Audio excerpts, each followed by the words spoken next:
की ओर से पूर्व निर्धारित साहित्यकारों की जयंती के अंतर्गत महादेवी वर्मा का जयंती समारोह बेबाधारित हम लोग मना रहे हैं। इस समारोह के अध्यक्ष हैं श्री सत्यनारायण, माननीय अध्यक्ष हिंदी प्रगति समिति। इस समारोह की अध्यक्षता करेंगे। हमारे विशिष्ट वक्ता हैं डॉक्टर सविता सिंह नेपाली, माननीय उपाध्यक्ष हिंदी प्रगति समिति। हमारे दो विदुषी वक्ता हैं डॉक्टर सुशीला ओझा, पूर्व हिंदी विभागाध्यक्ष, MNM महिला महाविद्यालय बेतिया पश्चिम चंपारण, और डॉक्टर अनीता आचार्य, अध्यक्ष हिंदी विभाग स्नातकोत्तर, जयप्रकाश विश्वविद्यालय छपरा। हमारे विभाग के निदेशक श्री सुमन कुमार इस समारोह से जुड़े हुए हैं।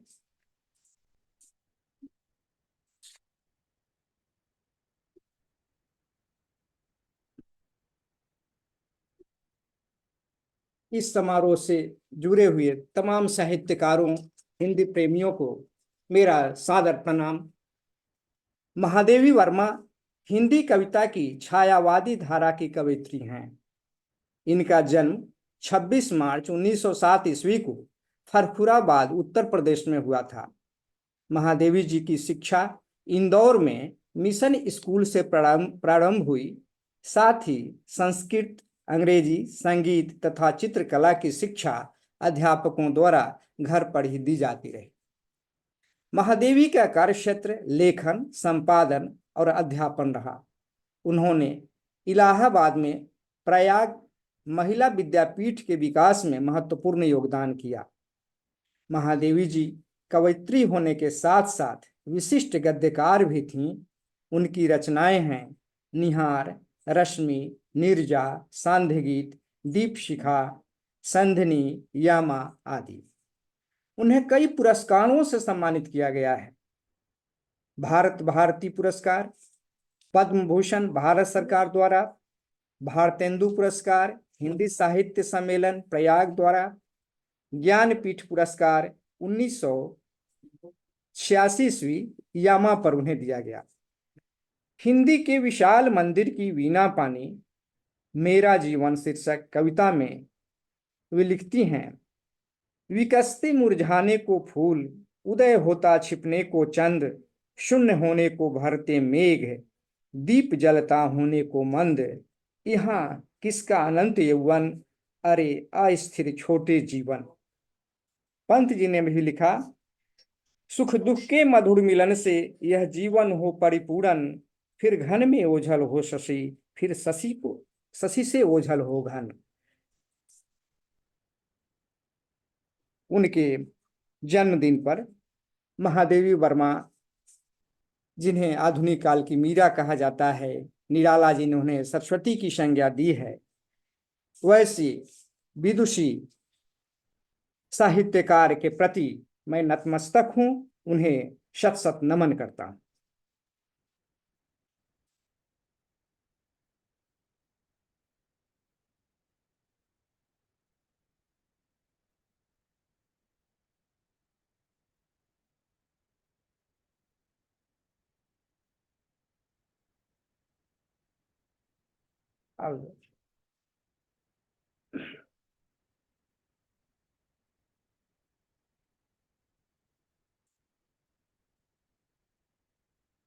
आज के समारोह से सभी जुड़े सभी विद्वज्जनों को मेरा हार्दिक स्वागत है।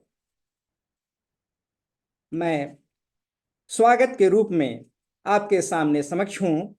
सर्वप्रथम श्री सत्यनारायण, माननीय अध्यक्ष हिंदी प्रगति समिति को मैं बारंबार अभिवादन करता हूं, अभिनंदन करता हूं कि वे साहित्यकारों की जयंती समारोह में जुड़कर अपना विशेष योगदान देते हैं। हम उन्हें बार बार अभिवादन करते हैं, धन्यवाद देते हैं। हमारे विद्वान विदुषी वक्ता डॉक्टर सुशीला ओझा, पूर्व हिंदी विभागाध्यक्ष, MNM महिला महाविद्यालय बेतिया पश्चिम चंपारण, वे साहित्य के प्रति काफी जागरूक प्राध्यापिका रही हैं और अपने जीवन काल में अनेकानेक छात्र छात्राओं को अध्यापन से जोड़कर उन्हें पठन पाठन में जो एक सुंदर जगह पकड़ाया, मैं उनके लिए बहुत बहुत धन्यवाद देता हूं। डॉक्टर अनीता राकेश, आचार्य एवं अध्यक्ष हिंदी विभाग, स्नातकोत्तर, जयप्रकाश विश्वविद्यालय छपरा का मैं हार्दिक अभिनंदन करता हूं कि वे हमारे समारोह से जुड़कर और महादेवी वर्मा पर आज अपना बहुमूल्य समय देने के लिए जो समय निकाला, उसके लिए हम हृदय से धन्यवाद देते हैं। हमारे विशिष्ट वक्ता हैं डॉक्टर सविता सिंह नेपाली, माननीय उपाध्यक्ष हिंदी प्रगति समिति, संप्रति पटना में नहीं हैं, लेकिन वे समारोह से जुड़ी हुई हैं और हम उन्हें धन्यवाद देते हैं, तहे दिल से धन्यवाद देते हैं कि वे हिंदी साहित्य में अपना संपूर्ण जीवन खपा देने के लिए तुली हुई हैं और हिंदी के प्रति काफी जागरूक हैं। हम उन्हें बार बार धन्यवाद देते हैं।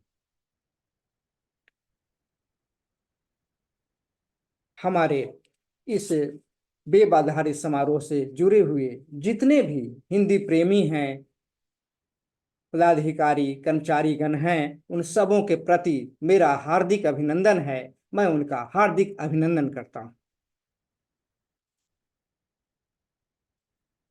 अब मैं महादेवी वर्मा पर जानने के लिए डॉक्टर सुशीला ओझा, पूर्व हिंदी विभागाध्यक्ष, MNM महिला महाविद्यालय बेतिया, पश्चिम चंपारण को सादर आमंत्रित करता हूं कि आप महादेवी वर्मा के साहित्यिक अवदानों पर अपना वक्तव्य देंगे।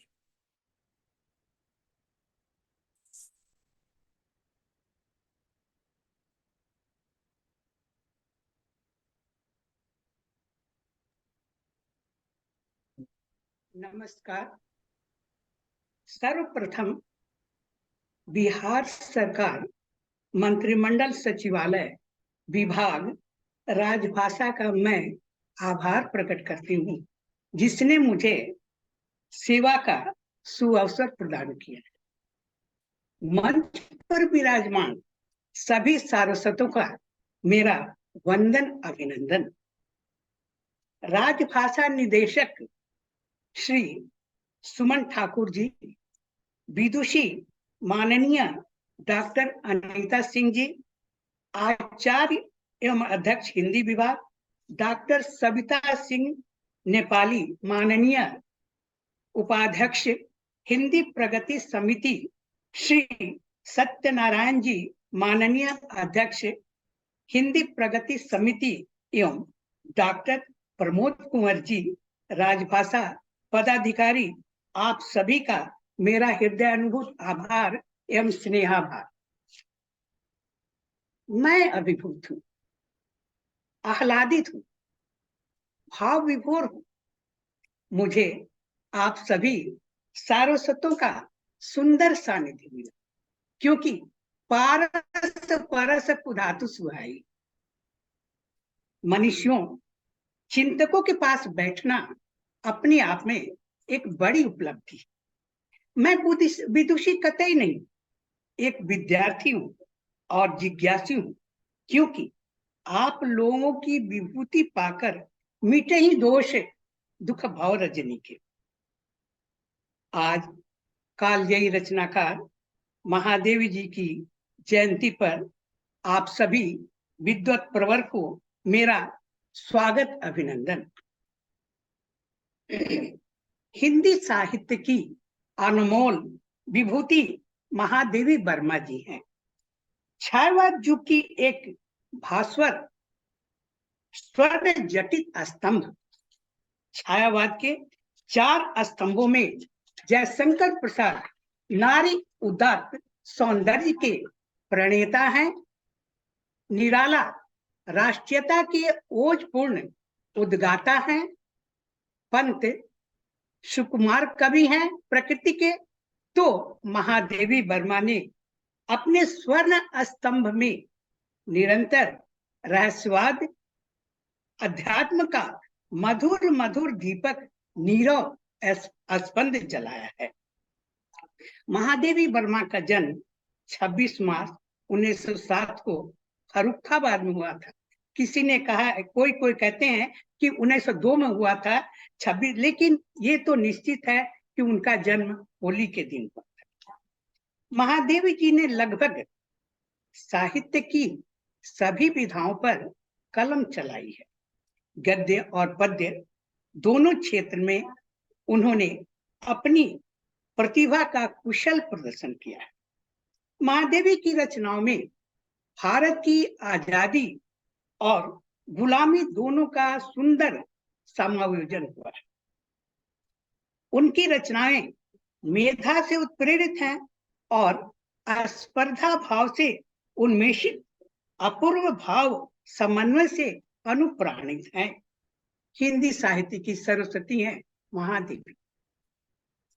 अनेक सम्मानों से सम्मानित साधिका आराधिका उपासिका के स्नेहिल स्पर्श को पाकर सम्मान भी गौरवपूर्ण अनुभूति कर रहा है। 1982 में ज्ञानपीठ पुरस्कार, 1988 में पद्म भूषण अवार्ड से सम्मानित कर साहित्य की देवी महादेवी का पूजन अर्चन किया गया। इनके परिवार में कई पीढ़ियों तक लड़कियों का जन्म नहीं हुआ था। जब महादेवी का जन्म हुआ तब उनके दादाजी ने अत्यंत प्रसन्न होकर उनका नामकरण महादेवी किया। साहित्य मानसरोवर की राजहंसिनी महादेवी जी ने गहराई में उतरकर वैदिश्यपूर्ण मुक्ताओं का चयन किया। अपने साहित्य उद्यान में वैविध्यपूर्ण फूल को विविध रंगों से महादेवी ने साहित्य वाटिका को संवार कर निखार कर सुरभित श्री समृद्ध किया है। महादेव के पिता गोविंद प्रसाद वर्मा भागलपुर जिले के एक महाविद्यालय के प्राध्यापक। उनकी मां पूजा पाठ करती थी। परिवार में रामायण गीता का पाठ प्रतिदिन होता था। उनका विवाह दादाजी ने बहुत कम उम्र में कर दिया। उनका उस क्रास्थवेट कॉलेज में एडमिशन हुआ। हॉस्टल में रहकर पढ़ती थी। विलक्षण प्रतिभा मेधा की धनी महादेवी 1921 में 8वीं बोर्ड की परीक्षा में प्रथम अंक से उत्तीर्ण हुई और 1925 में 12वीं पास की। 1932 में उन्होंने प्रयागराज विश्वविद्यालय से एमए किया। 2 कविता संग्रह रश्मि और निहार उस समय प्रकाशित हो चुके थे। कविता लिखने की प्रवृत्ति का जन्म महादेवी में 7 वर्ष की उम्र से हुआ।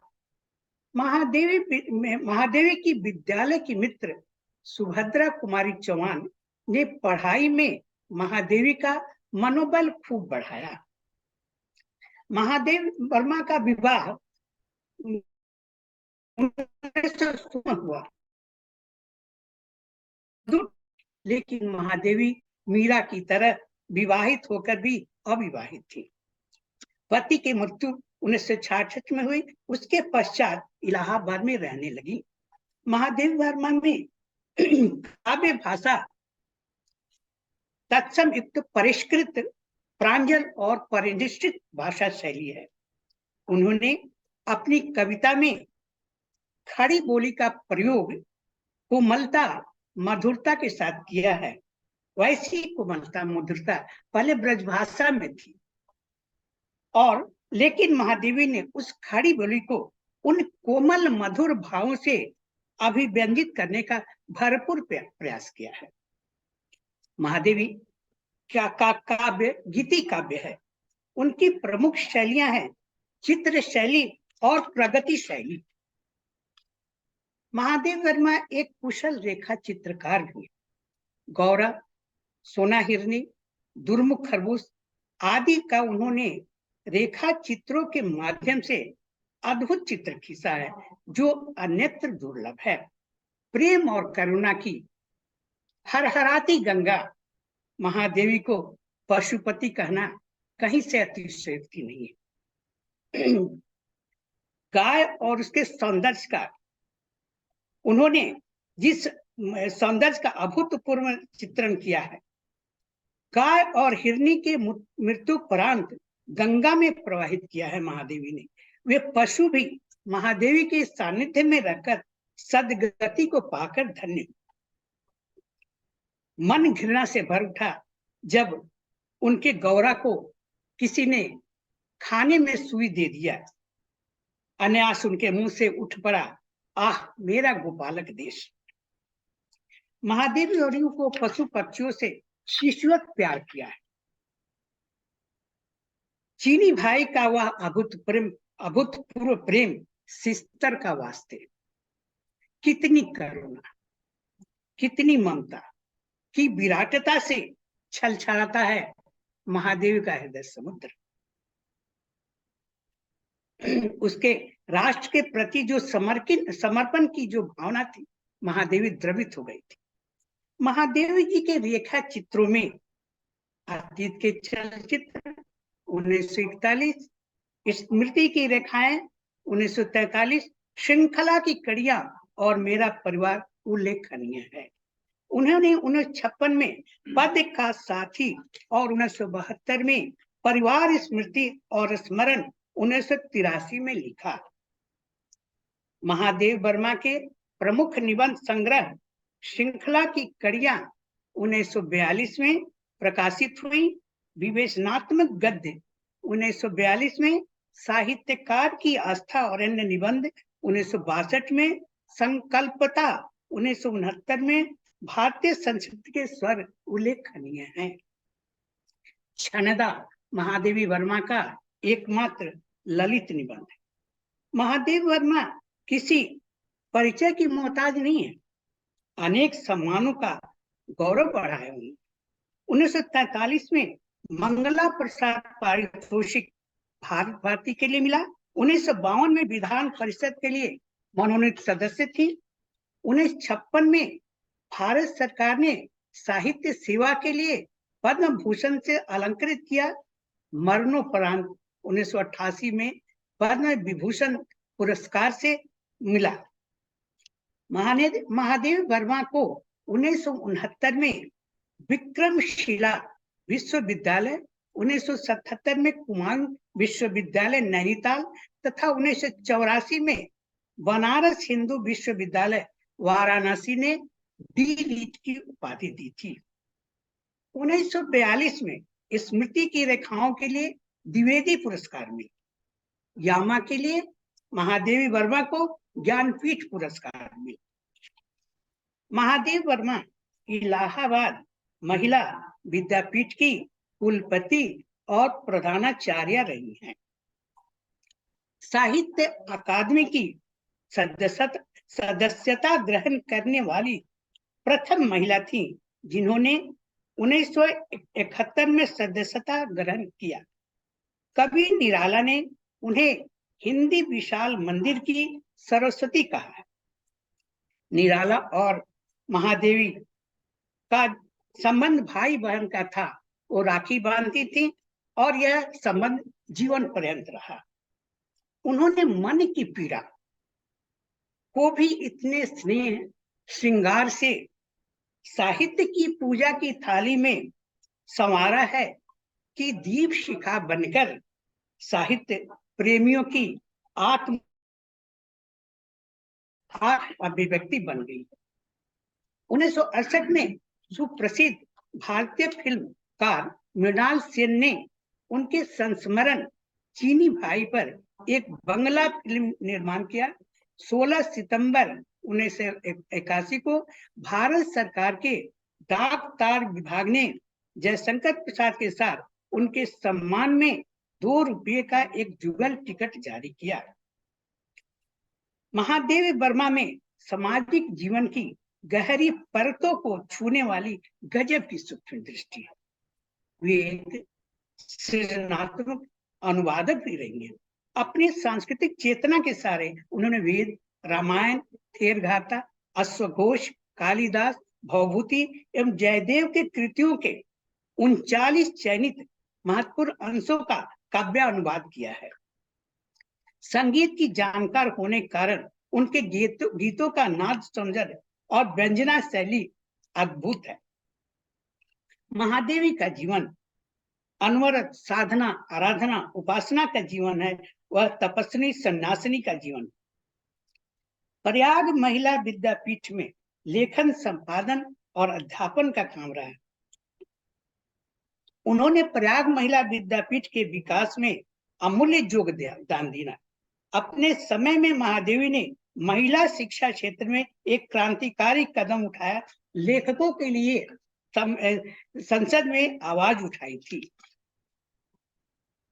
1955 में महादेवी ने साहित्य संसद की स्थापना की और इलाचंद्र जोशी के सहयोग में साहित्यकार का संपादन किया।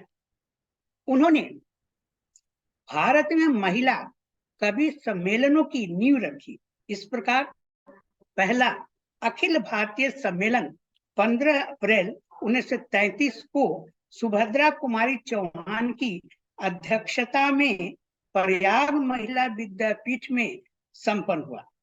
महादेवी छायावाद में रहस्यवाद की प्रवर्तिका मानी जाती है। वे बौद्ध पंथ से भी प्रभावित थी। महात्मा गांधी से प्रभावित होकर जन सेवा का व्रत लिया और स्वतंत्रता संग्राम में भी हिस्सा लिया। नैनीताल से 25 किलोमीटर दूर एक बंगला बनवाया, जिसका नाम उन्होंने मीरा मंदिर रखा। जितने दिन वहां गांव में रही, स्त्रियों की शिक्षा और आर्थिक निर्भरता के लिए उन्होंने बहुत काम किया। आजकल वह बंगला साहित्य संग्रहालय के नाम से जाना जाता है। श्रृंखला की कड़ियों में स्त्री की मुक्ति और विकास के लिए उन्होंने जिस अदम्य साहस और दृढ़ संकल्प से आवाज उठाई है, जिस प्रकार सामाजिक रूढ़ियों की निंदा की है, उसमें उन्हें महिला मुक्तिवादी कहा गया। उनके संपूर्ण गद्य में कहीं पीड़ा दंशन की अनुभूति नहीं है, बल्कि अदम्य साहस, रचनात्मक आक्रोश और समाज के बदलाव की उत्कट जिज्ञासा है। गद्य उनका खिलखिलाता है, दबदबाता है। चांद पत्रिका का अवैतनिक संपादक भी रही। उन्होंने अपने जीवन का अधिकांश समय इलाहाबाद में बिताया। 11 सितंबर 1987 को इलाहाबाद में उनका देहांत हो गया। महादेवी वर्मा की बाल कविताओं का 2 संकलन है। पहला ठाकुर जी भोले भाले है, दूसरा आज खरीदेंगे हम ज्वाला। महादेवी की रचनाओं में भाषा, साहित्य, दर्शन का अपूर्व समन्वय है। भावात्मकता और अनुभूति की गहनता उनके काव्य की सर्वाधिक प्रमुख विशेषता है। महादेवी आधुनिक मीरा कहा गया है, क्योंकि मीरा ने कृष्ण की, इसमें अलग ये कृष्ण की जो मीरा ने भक्ति की सगुण भाव की भक्ति है, और महादेवी की जो भक्ति है और निर्गुण भाव की है, रहस्यवाद की भक्ति है। महादेवी की आंखों में नीर के बादल भरे हैं और उनकी आंखें नीर का सृजन करती हैं। उन्हें पीड़ा में ही दर्शन सुख मिलता है। कहती हैं, मैं नीर भरी दुख की बदली, स्पंदन में चिर स्पंद बना, क्रंदन में आहत विश्व हसा, नैनों में दीपक से जलते। बादल का वह छोटा अंश बदली, और बदली वह कैसी है तो बांस भरी बदली नहीं है, वह संघनित पीड़ा की बदली। महादेवी ने स्त्री जीवन की अभिव्यक्ति को विभिन्न प्रतीकों और विभिन्न बिंब के माध्यम से प्रस्तुत करने का प्रयास किया है। उनका जीवन काल स्वतंत्रता आंदोलन के संघर्ष का काल है। नव चेतना का जागरण बंगाल और महाराष्ट्र में हो चुका था। उसका प्रभाव हिंदी के साहित्यकारों पर भी था। नारी मुक्ति चेतना के अर्थ में महादेवी ने नव जागरण का नोबल संदेश दिया। महादेवी की अति प्रसिद्ध रचना मधुर मधुर मेरे दीपक जल, इसमें स्त्री की आत्म अभिव्यक्ति की अभिव्यंजना दृष्टिगत होती है। दीप जलता है, स्पंदन होता है, मधुरता है, स्निग्धता है, लेकिन झंझावात अस्थिर से जलता है। महादेव वर्मा के प्रतीक बिंबों के माध्यम से अभिव्यक्त करने का प्रयास किया है। महादेव के वैवाहिक जीवन को अस्वीकृत किया, इसमें समाज का घोर विरोध हुआ। महादेव वर्मा की अलौकिक सत्ता के प्रति आकर्षण है, संबोधन है, इस तरह के अभिव्यक्ति का सरल मार्ग। वे भारत की पहली महिला हैं जो आधुनिकता के साथ परंपरा का निर्वहन किया है, माथे पर आंचल भी रखती हैं, अपनी परंपरा, संस्कृति, मूल्यों, आदर्शों, सिद्धांतों में पूर्णतः भारतीय थी। स्वतंत्र व्यक्तित्व में स्त्री की नव चेतना की समवायिका और संरक्षिता। पंत जी ने कहा है, महादेवी की कविता में प्रकृति बोलती है और तुलिका को भी आनंद मिलता है। छायावाद की सशक्त कवयित्री, आधुनिक युग की मीरा की रचनाओं में प्रणय, वेदना, अनुभूति, सौंदर्य, रहस्यवादिता, परंपरा और मौलिकता का अटूट अपूर्व समन्वय। आत्मा परमात्मा के लिए छटपटाती रहती है, विकल रहती है, छटपटाहट रहता है, अकुलाहट रहता है, मिलने की आतुरता रहती है। यह स्त्री, भारतीय स्त्री के समर्पण भाव की प्रतीक्षा है, व्यग्रता है, बेचैनी है। मेरे प्रियतम को भाता है तम के पर्दे में आना, हे नभ के दीपावलियों तुम क्षण भर में बुझा। महादेवी कविता रहस्य और अध्यात्म का कितना सुंदर समन्वय। कहीं कोई प्रदर्शन नहीं, कहीं कोई आडंबर नहीं, अज्ञात दृश्य को तम के पर्दे में आना अच्छा लगता है। चमकते तारों के बीच आना भी उसे सुहाता नहीं है। महादेव वर्मा के पीड़ा, उनके जीवन में पीड़ा अशेष है, अपने अस्तित्व को पीड़ा नहीं ढूंढती है। पर शेष नहीं होगी मेरे प्राणों की पीड़ा, तुमको पीड़ा में ढूंढूंगा, तुमसे ढूंढूंगी पीड़ा।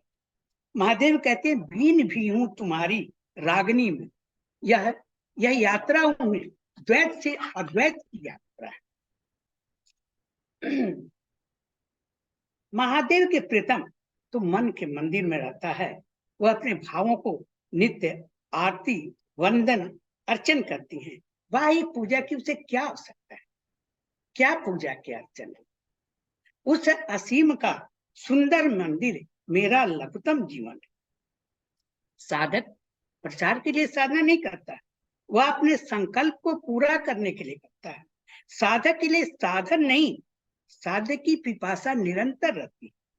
कवयित्री विरह में सर्वदा रहना चाहती हैं, क्योंकि उस विरह में ही कमल का सृजन होता, और कमल जो है वह बसंत का प्रतीक है, आनंद का प्रतीक है, बसंत ऋतु का प्रतीक है, और करुणा जो है बरसात का प्रतीक है। तो दोनों के मिलाकर सुख दुख का दोनों का समन्वय। महादेवी हिंदी साहित्य में दुखवादी, रहस्यवादी, अलौकिक प्रीतम के लिए करुणा बहाती रही। भवभूति ने भी करुणा को ही रस माना है। एको रस करुणा, करुणा के प्रसव पीड़ा से आदि काल का आदि छंद माना जाता है। बुद्ध की करुणा से संसार में विराटता की अनुभूति होती है। करुणा से बुद्ध को भगवता प्राप्त हुई। महादेव वर्मा जयशंकर प्रसाद की तरह प्रेम और सौंदर्य की कवि है। हिंदी साहित्य की एक सशक्त क्रांतिकारी कवयित्री हैं, जिन्होंने महिलाओं के लिए शिक्षा, उनकी आत्मनिर्भरता के लिए औपनिवेशिक भारत में क्रांतिकारी कदम पूर्ण निर्भरता के साथ उठाया है। क्रांति का बीज वपन उन्होंने परतंत्र भारत में किया, लेकिन उसका पलवन, पुष्पन, प्रतिफलन हमारे समक्ष वट वृक्ष बनकर खड़ा है। स्त्री क्या है? सृजन की शाश्वत जमीन है, और उस जमीन को अपनी मेधा शक्ति से उर्वर बनाया है महादेवी ने। उनकी रहस्यवादिता कबीर और सूफी कवियों की तरह प्रीतम के दर्शन के लिए अपने अंतस के मंदिर में करनी चाहिए। भाव के दीप जलाकर अंतस को प्रकाशित और आह्लादित करना चाहिए। आइए हम सब मिलकर सरस्वती की साधिका, आराधिका, उपासिका महादेवी के चरणों में भाव कमल अर्पित कर कालजयी रचनाकार का कोटिस वंदन अभिनंदन करें। मातृशक्ति नारी विमर्श की उद्गाता, साहित्य की अपर्णा की अभ्यर्थना में शब्द घुटने टेकने लगते हैं। आइए साहित्य के मानसरोवर की राजहंसिनी की स्मृति को श्रद्धामय वंदन अभिनंदन का भव्य माल्य अर्पण करें। पुनः एक बार आप सभी सारस्वतों की और उपासकों को काली सरस्वती के उपासकों को कालजयी रचनाकार महादेवी की जयंती पर भाव पुष्पों का अर्पण अभ्यर्थन। हृदयानुभूत आभार, अभिनंदन, स्नेहाभार। जय हिंद, जय भारत।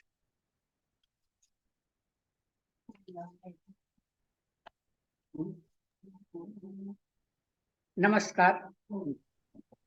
अभी हमारे बीच डॉक्टर सुशीला ओझा, पूर्व हिंदी विभागाध्यक्ष, MNM महिला महाविद्यालय बेतिया पश्चिम चंपारण, महादेवी वर्मा पर अपना वक्तव्य दे रही थीं। उन्होंने महादेवी वर्मा के गद्य, पद्य और उनके द्वारा दिए गए समस्त अवदानों की चर्चा की है। आपको बहुत बहुत धन्यवाद। हमारे बीच डॉक्टर सुशीला ओझा जुड़ी, विदुषी प्राध्यापिका। हम उन्हें हृदय से नमन करते हुए उन्हें धन्यवाद देते हैं। आपको बहुत बहुत धन्यवाद। अब मैं डॉक्टर अनीता आचार्य अध्यक्ष, हिंदी विभाग, स्नातकोत्तर, जयप्रकाश विश्वविद्यालय छपरा को सादर आमंत्रित करता हूं।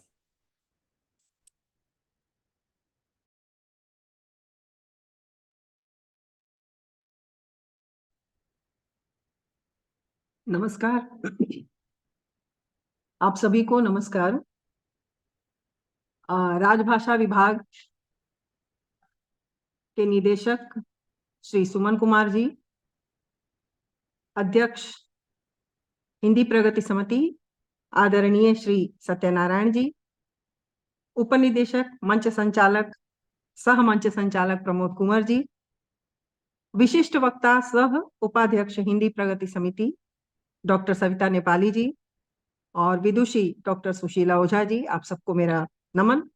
आभासी पटल पर हम सभी मौजूद हैं महिषी महादेवी वर्मा की जयंती के उपलक्ष्य में। समस्त राजभाषा विभाग परिवार को मेरा पुनः अभिवादन एवं साधुवाद कि जयंतियों की श्रृंखला में आप सभी इतने उसमें समर्पित हैं कि एक भी साहित्यकार को आप भूलते नहीं और उनकी जयंतियां आयोजित करके उन्हें जीवित रखने का प्रयास करते हैं, उनकी रचनाओं को जनता तक, छात्रों तक पहुंचाने का प्रयास करते हैं। इसके लिए आपको पुनः धन्यवाद।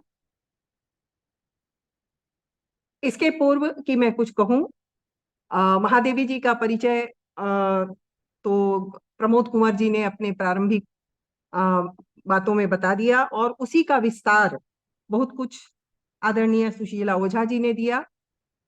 मैं अपनी बात को वहां से शुरू करूंगी जहां महादेवी वर्मा का व्यक्तित्व निर्माण होता है। उसके पूर्व छायावाद की इस भावभूमि एवं पारिस्थितिकी से उद्भूत भाव विचार, चित्रण, चिंतन की कर्मठता को जीवंत करती महिषी महादेवी वर्मा को मेरा सर्वप्रथम शतशः वंदन है, नमन है। मेरी दृष्टि में महादेवी पद्य में कवित्री अवश्य हैं एवं गद्य में विचारों और संवेदनाओं की तेजस्विनी क्रांतिकारी मानवी हैं। पूर्व इसके कुछ और रचनाओं पर कहूं, चंद बातें उनके व्यक्तित्व की हो जाएं, क्योंकि मानव का अवतरण क्षण ही उसके व्यक्तित्व निर्माण और श्रृंगार का प्रस्थान बिंदु होता है। घटित, अघटित, प्रत्यक्ष, परोक्ष की जो प्रबल भूमिकाएं होती हैं एक व्यक्तित्व के निर्माण में, उस पर दृष्टिपात आवश्यक। वस्तुतः व्यक्तित्व एक व्यापक अवधारणा है जहां अंतस और बाह्य, हृदय और मस्तिष्क, ज्ञान, बुद्धि सभी भाव अभाव में पोषित होकर एक विशिष्ट स्वरूप ग्रहण करते हैं और वहीं से व्यक्तित्व का तराशपन अनवरत होता रहता है। इस संदर्भ में महादेवी की उक्ति द्रष्टव्य है, जो उन्होंने स्वीकार किया है अपने इस व्यक्तित्व निर्माण के संबंध में, कि एक व्यापक विकृति के समय निर्जीव संस्कारों के बोध से जड़ीभूत वर्ग में मुझे जन्म मिला है, परंतु एक ओर साधना भूत आस्तिक और भावुक माता और दूसरी ओर सब प्रकार की सांप्रदायिकता से दूर कर्मनिष्ठ एवं दार्शनिक पिता ने अपने अपने संस्कार से भरकर मेरे जीवन को जैसा रूप दिया, उससे भावुकता बुद्धि के कठोर धरातल पर, साधना एक व्यापक दार्शनिकता पर और आस्तिकता एक सक्रिय पर किसी वर्ग या संप्रदाय से न बंधने वाली चेतना पर स्थित हो सकती थी। अब इन पंक्तियों में निहित उनके व्यक्तित्व के उस रहस्य का अनावरण होता है जहां उनका साहित्य दुख और करुणा के महासागर में गोते लगाता है। धार्मिक उदारता, विशाल मानवी जीव मात्र के प्रति असीम संवेदना के साथ वे जिस अज्ञात प्रियतम में लीन हैं, यह भेद खुलता है इन पंक्तियों द्वारा। संगीत के विविध रागों, साहित्य के विविध रसों एवं तुलिका के रंगों का अमर आस्वादन महादेवी के लेखनी की जादूगरी ही तो है। अब पारिवारिक वातावरण में सृजित उनकी संवेदनाएं सामाजिक वातावरण में एक विशेष आकार ग्रहण करती हैं। उनकी उच्च से उच्चतर शिक्षा के सोपान, प्रयाग महिला विद्यापीठ की प्राचार्य के रूप में एक प्रशासिका, हिंदी के प्रचार प्रसारार्थ साहित्यकार संसद की संस्थापिका, चांद जैसी प्रख्यात पत्रिका की संपादिका की भूमिकाओं के भीतर अनुभवों के कटु तिक्त कोश अनवरत समृद्ध होकर सृजन सामग्री एकत्रित कर रहे थे। इन सभी दायित्वों के बीच संवेदनाओं की दुग्ध धवल धार अंतःस्रोतस्विनी सी प्रवाहित रही है। यह अंतःस्रोतस्विनी इनकी सभी रचनाओं में परिलक्षित होती है। जिसके जीवन का पूर्वार्ध, अभी एक बड़ी चौंकाने वाली बात तो मैं नहीं कहूंगी, लेकिन मैंने इसको ध्यान से देखा कि इनके जीवन का पूर्वार्ध 40-80 वर्ष की उम्र थी, जिसमें पूर्वार्ध स्वतंत्रता पूर्व संघर्षों का, प्रताड़ना का साक्षी रहा, तो उत्तरार्ध यानी 40 वर्ष, शेष 40 वर्ष स्वातंत्र्योत्तर राष्ट्र का अनुभव पुंज हुआ। फलतः इनका साहित्य दीप सा प्रज्वलित है, तो त्याग और समर्पण का उद्गीत भी है। अब ऐसे समय में इन पर जो बातें होती रही कि महादेवी एक समर्थ कवयित्री हैं और अब तक उनको दुख की गायिका, मीरा सा समर्पण के रूप में उनको माना जाता रहा, लेकिन उनकी इस कविताओं के संदर्भ में कुछ पंक्तियां मैं उद्धृत करना चाहूंगी और उसके आलोक में कुछ बातों को रखूंगी कि वे जब कहती हैं कि अश्रु यह पानी नहीं है, यह व्यथा चंदन नहीं है, और इस कविता में वे कहती हैं, कविताओं के माध्यम से उनके उस व्यक्तित्व को इसलिए पहले रखा, वे कहती हैं, नमन सागर को नमन विश्वान की उज्जवल कथा को, नमन सागर को नमन विश्वान की उज्जवल कथा को, देव दानव पर नहीं समझे कभी मानव प्रथा को। मानव प्रथा की बात वो करती हैं। कब कहा इसने कि इसका गरल कोई अन्य पीले, अन्य का विष मांग कहता है हे स्वजन तू और जीले। यह महादेवी की कविता क्या मात्र एक कविता है? उनके भीतर चलती हुई जो भावना है, जिसकी बात मैंने पहले की, उनके माता पिता से प्राप्त जो उनका उन्हें प्राप्त हुआ था, जो संस्कार प्राप्त हुए थे, वो कहीं ना कहीं इस बात को इस कविता में उद्घोषित करता है कि कब कहा इसने कि इसका गरल कोई अन्य पीले, अन्य का विष मांग कहता हे स्वजन तू और जीले। इससे बड़ी कोई उक्ति हो सकती है क्या? और इन उत्ताल तरंगों पर सह झंझा के आघात, जलना ही रहस्य है, बुझना है नैसर्गिक बात। वो बुझने की बात नहीं करती, बुझना तो नैसर्गिक है, जलना ही रहस्य। अब इस जलने में जलना कोई खेल नहीं, यह जीवन की ज्वाला है जो जलना, इस कोई विशेष इसमें कुछ जलना कोई खेल नहीं है, बुझना तो एक नियति है। फिर वो कहती हैं, सब आंखों के आंसू उजले, सबके सपनों में सत्य पला, जिसने उसको ज्वाला सौंपी उसने इसमें मकरंद भरा। अब यहाँ क्या, जिसने उसको ज्वाला, कर्म प्रधान विश्व करीरा, कर्म को उन्होंने कविताओं के माध्यम से जगाने का प्रयास किया है। उनकी कविताओं में कर्म, त्याग, संवेदनाएं तो हैं ही, बिना संवेदनाओं के तो कविताएं हो ही नहीं सकती। इसलिए जिसने उसको ज्वाला सौंपी, और ज्वाला क्या चीज है? जब आप कर्म में रत होते हैं तो वह कर्म ही ज्वाला है, और ज्वाला में जब आप अपने को झोंक देते हैं, जब आप उसमें अपने को न्यौछावर कर देते हैं, तभी जीवन में मकरंद भरता है। फिर ये शलभ की बात करती है, दीप की बात करती है। महादेवी के काव्य का एक बड़ा जिसको अन्योन्याश्रय कहें, अक्षुण्ण अंग है दीप। लेकिन दीप को वो सहज दीप नहीं कहती, वो कहती हैं उसको मैं किसी का दीप निष्ठुर हूं। दीप भी हूं लेकिन निष्ठुर हूं। क्यों निष्ठुर हूं? क्योंकि वो शलभ को जला डालता है। शलभ में शाप में वर हूं। अब इनकी उपमाओं को देखिए, इनके बिंबों को देखिए, जहां उनके भीतर कौन सी पीड़ा जगती है, वह दीप है उज्जवलता प्रदान करने के लिए, वह दीप है किसी को के जीवन को रोशन करने के लिए। लेकिन जब शलभ उस पर जल मरता है, तब उनके भीतर जो पीड़ा होती है, वही पीड़ा संभवतः इनसे कहलवाती है कि शलभ मैं शापमय वर हूं, मैं मृत्यु मंदिर हूं। अपने को वो मृत्यु मंदिर कहती है। मृत्यु कोई अभिशाप नहीं, मृत्यु मंदिर है। एक ज्वाला, अपने को ज्वाला भी कहती है। एक ज्वाला के बिना मैं राख का घर, मैं विरह में चिर हूं। वो विरह में ही चिर रहना चाहती है।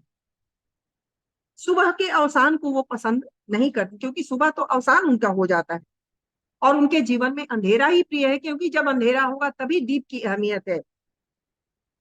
उनकी इन पंक्तियों के आधार पर कुछ पंक्तियां और हैं। मैं क्षितिज भ्रिकुटी पर घिर धूमिल, मैं क्षितिज भ्रिकुटी पर घिर धूमिल, चिंता का भार बनी अविरल। मैं क्षितिज भ्रिकुटी पर घिर धूमिल, चिंता का भार बनी अविरल, रजकण पर जलकण हो बरसी, नवजीवन अंकुर बन निकली। यहाँ मैं क्षितिज भ्रिकुटी पर घिर धूमिल, क्षितिज के भ्रिकुटी पर धूमिल घटा सी बनकर आने वाली, और कुछ नहीं है, वह संसार से, मानवता से जो उनके भीतर करुणा उपजती है, जो पीड़ा उपजती है, वह पीड़ा ही उस धूमिल बादल के रूप में भ्रिकुटी पर, क्षितिज के भ्रिकुटी पर। अब भ्रिकुटी शब्द है, सामान्य भाव नहीं है, वह भ्रिकुटी है जहां थोड़ा तनाव है और चिंता का भार है, इसलिए भ्रिकुटी है। रजकण पर जलकण हो बरसी, वह जो बरसती है वह रजकण पर जलकण होकर बरसना। रजकण कब आते हैं? जब सब कुछ उष्ण हो जाता है, सब कुछ सूख जाता है, शुष्क हो जाता है, तब रजकण उड़ने शुरू होते हैं, और उस पर जलकण होकर बरसना, ताकि नवजीवन अंकुर बन निकली, और नवजीवन रूपी अंकुर वहां से निकल पड़े। महादेवी का जीवन दर्शन दुख का दर्शन अवश्य है, इसमें, किंतु इसमें रचनात्मकता भी है और निजत्व नहीं। इसमें समाज का है, निजत्व नहीं है, समर्पण है समाज के लिए, व्यष्टि नहीं समष्टि है, और नवजीवन प्रदान करने वाली है, क्योंकि चिंता भी है और उसमें राष्ट्र की भी चिंता है। क्योंकि मैंने पहले कहा कि इनके व्यक्तित्व का, इनके जीवन का पूर्णतः कहना चाहिए आधा हिस्सा, आधे हिस्से ने स्वतंत्रता के संघर्ष को देखा और आधे हिस्से ने आजादी को भी देखा, और दोनों ही समय वो लगभग परिपक्व थी। इसलिए ऐसे समय में जब वैसे ही आजादी की जरूरत थी, जहां ज्वाला की जरूरत थी, वहां कविताओं के माध्यम से उन्हें ज्वाला भरी है। लेकिन मैं ये कहती हूँ कि महादेवी की जो कविताएं हैं, वो कविताएं जैसे कहते हैं किसी काम को करना हो तो मन, वचन और कर्म से लगो, तो महादेवी की कविताएं मन और वचन वे सिद्धांत हैं, लेकिन उसके प्रयोग उनके जीवन में मिलते हैं जब उन्होंने उतने सारे दायित्वों का निभाया, और सिर्फ दायित्व ही नहीं निभाए, उन दायित्वों को हृदय से निभाया, अपने तन मन धन से अर्पित करके अपने को निभाया। और इसलिए वो कहती हैं कि मैं तो एक छोटा सा तारा हूं, लेकिन मेरे प्राण विकल हैं। क्यों विकल हैं? और मैं उस वह छोटा तारा भी एक दीपक की भांति आकाश में अपना कुछ अस्तित्व रखता है और कुछ रोशनी प्रदान करने की बात करता है। और एक तारा भी अपने आप में कितना महत्वपूर्ण है, उसकी शक्ति कितनी महत्वपूर्ण है कि वो कहती हैं कि नभ डुबा पाया न अपनी बाढ़ में भी क्षुद्र तारे। तारों को क्षुद्र मानते हैं, इतने सारे तारे हैं, लेकिन उनको भी नभ अपनी बाढ़ में डुबा नहीं पाया। वह तारा वैसे ही चमकता रहा, ऐसे ही अपनी रोशनी देता रहा। महादेवी ने अपने को क्षुद्र तारे की तरह भी बनाया है, लेकिन दूसरी तरफ वे कहती हैं, क्योंकि वो एक तरफ उनके भीतर जो आध्यात्मिकता है वो कहीं ना कहीं हमेशा अपनी सात्विकता बनाए रखती है, और इसलिए वो कहती हैं कि बीन भी हूं मैं तुम्हारी रागिनी भी हूं। उसमें बहुत सारी चीजें वो स्वयं को बताती हैं जो दोनों विरोधाभासी हैं, दोनों एक दूसरे के विपरीत हैं। कि बीन भी हूं मैं तुम्हारी रागिनी भी हूं, आग हूं जिसके ढुलकते बिंदु हिमजल के। आग भी है और हिमजल भी है। पुलक हूं वह जो पला है कठिन प्रस्तर में, कठिन प्रस्तर में पुलक का पलना। नील घन भी हूं सुनहली दामिनी भी हूं। घन बादल बरसाता है, शीतलता का प्रतीक है, वहीं सुनहली दामिनी उसी के भीतर छिपी है। नाश भी हूं मैं अनंत विकास का क्रम भी, मैं नाश भी हूं और अनंत विकास का क्रम भी हूं। त्याग का दिन भी चरम आसक्ति का तम भी, त्याग का दिन भी हूं और आसक्ति का तम भी हूं। अब यहाँ इन पंक्तियों को पढ़ते समय मुझे दुर्गा सप्तशती की कुछ पंक्तियां हैं देव अथर्व शीर्ष की, जहाँ देवी कहती है कि वेदो हम अवेदो हम, विद्या हम अविद्या हम, अहम विज्ञान अविज्ञाने। तो अब ये विज्ञान अविज्ञान, वेद अवेद, विद्या अविद्या, सब कुछ मैं ही हूं। क्या महादेवी के भीतर अध्यात्म का वह पल तो कहीं नहीं वहां जोश मार रहा? कहीं उसका प्रभाव तो नहीं आ रहा कि उन्होंने अपने को राष्ट्र के लिए, जीवन के लिए, मानव कल्याण के लिए अपने को सब कुछ बनाना चाहा? और इसलिए वो जब कहती है मृत्यु मंदिर कहती हैं, तो मंदिर है तो वहां दीपक होंगे ही, और दीपक से महादेवी की रचनाओं का विशेष लगाव है। तो कहती हैं कि यह मंदिर का दीप इसे नीरव जलने दो। वह मंदिर का दीप है, और यह मंदिर का दीप और कुछ नहीं, उनकी साधना का दीपक है, जिसे नीरव जलने देने की बात कहती हैं, जिसके लिए वो प्रार्थना करती हैं। अब इस प्रार्थना को मानवीय प्रार्थना मान ली जाए, आध्यात्मिक प्रार्थना मान ली जाए, ईश्वर से मिलन की प्रार्थना मान ली जाए, या मानव के कष्ट को दूर करने की प्रार्थना मान ली जाए, लेकिन यह मंदिर का दीप अहर्निश जलना चाहिए। यह साधना अनवरत चलनी चाहिए। क्यों चलनी चाहिए? क्योंकि जब तक लौटे दिन की हलचल हलचल तब तक यह जागेगा प्रतिपल। क्योंकि रात्रि प्रहर के बाद इस दीप की आवश्यकता नहीं होती। इसलिए वो कहती है कि जब तक लौटे दिन की हलचल तब तक यह जागेगा प्रतिपल, यह रात्रि भर। अब इस रात्रि को अगर हमने आजादी के पूर्व या गुलामी का समय मान ले, तो यह गुलामी से आजादी तक की यात्रा के बीच इस दीपक को जलना है। तब तक यह जागेगा प्रतिपल, एक पल भी इसे सोना नहीं। और चूंकि उनके भीतर एक संगीतकार भी है, तो कहीं ना कहीं वह भी अपना प्रभाव छोड़ता है। दूत सांझ का इसे प्रभाती तक चलने दो। प्रभाती यानी स्वतंत्रता, आजादी का प्रभात होने तक इस दूत, यह सांझ का दूत है जिसे आजादी की सुबह होने तक इसे जलने दो। अब यह आजादी कैसे मिलेगी? इतनी यह साधना तो है। तो वो कहती हैं, नहीं हलाहल शेष, इस कविता में स्वग में 100 आवर्त बांध कर नाच रही। अब उस देवी के उस तांडव रूप का, शंकर के उस तांडव, शिव के तांडव रूप का, देवी के उस दानव संहार करता रूप का यहाँ क्या कुछ दर्शन नहीं होते? उसकी एक झांकी नहीं मिलती? पग में 100 आवर्त बांध कर नाच रही, घर बाहर आंधी, सब कहते हैं यह न थमेगी, गति इसकी न रहेगी बांधी। अंगारों को गूंथ बिचलियों में पहना दूं इसको पायल।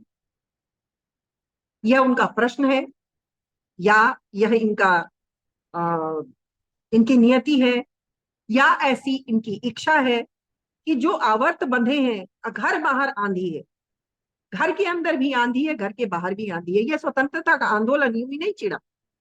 और मैंने इनकी जितनी कविताएं पढ़ी हैं, कविताओं में एक बालपन में जो पढ़ी, जो छात्र विद्यार्थी जीवन में जो कविताएं पढ़ी, वह बाद में मेरे सामने कुछ दूसरे रूप में आने लगी और मुझे उनके पग पग में वह अध्यात्म, वह संघर्ष, वह दीपक हर जगह राष्ट्र से जोड़ता, उनके कर्मठता से जोड़ता दिखता है। और यह अभिव्यक्ति ही उनकी रूढ़ियों से मुक्ति की आकांक्षी भी है और अंग्रेजी दास्ता से भी जोड़ती है, जिससे कि वो हमेशा मुक्ति दीप को, अपनी पूजा को, अपनी अर्चना को, सबको उन्होंने इसी से जोड़ा है।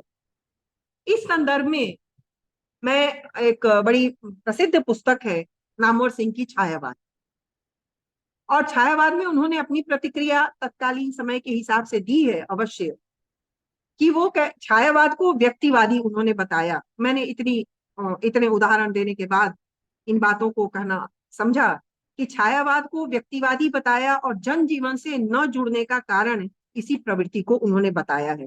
उनके अनुसार छायावाद जनजीवन से जुड़ा हुआ नहीं है। किंतु महादेवी पर केंद्रित होते हुए, मैं किसी और छायावादी कवि की बात नहीं करती, कि उन पर केंद्रित होते हुए कहना चाहूंगी कि उनकी गद्य रचनाएं हों या काव्य, गद्य हो या पद्य, सभी में व्यक्ति को समाज पर न्यौछावर करने का अंदाज नहीं मिलता क्या?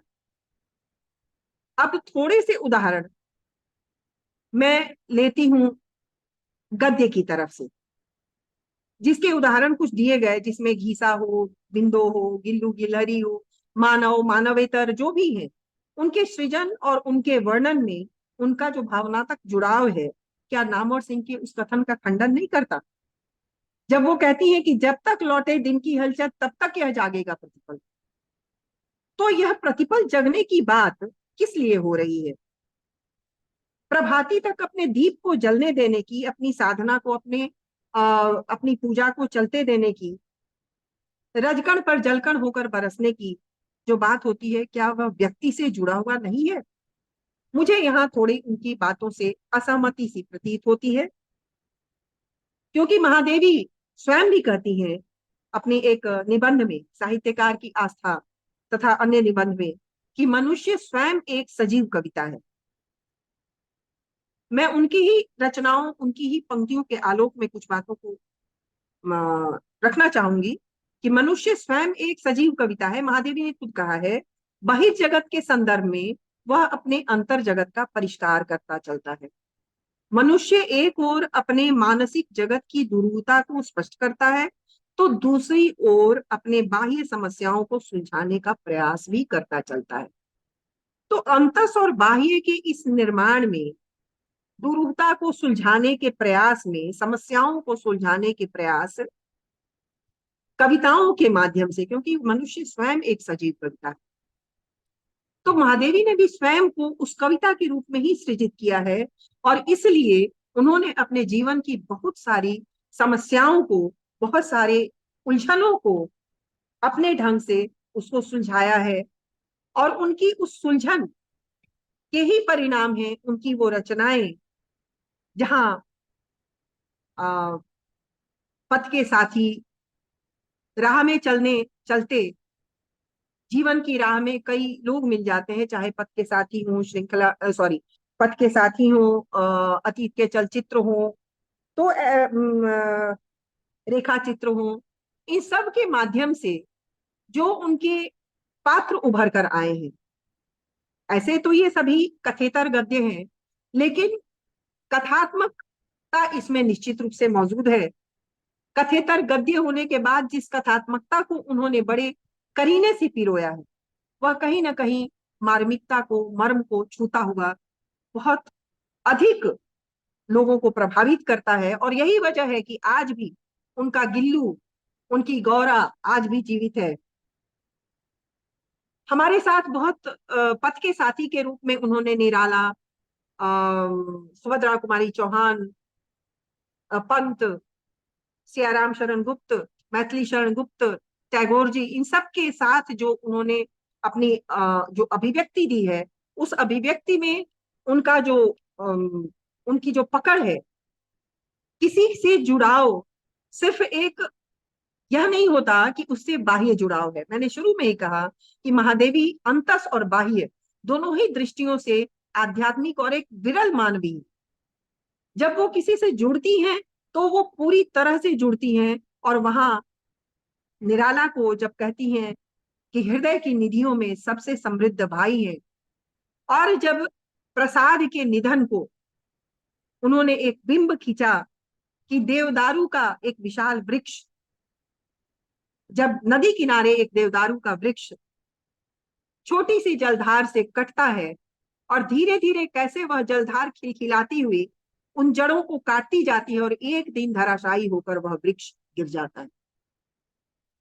यदि प्रसाद के जीवन समापन के, अवसान के का एक बिंब, और ऐसे सभी उनके जो पक्ष हैं वो मानवीयता के ही पक्ष हैं।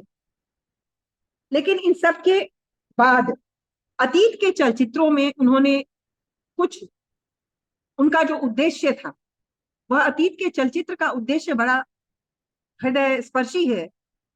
वो जब अपनी अभिव्यक्ति देती हैं कि उसका उद्देश्य यही था कि जब समय अपनी तुलिका फेर कर इन अतीत चित्रों की चमक मिटा दे, तब इन संस्मरणों के धुंधले होने के धुंधले आलोक में मैं उसे फिर से पहचान सकूं।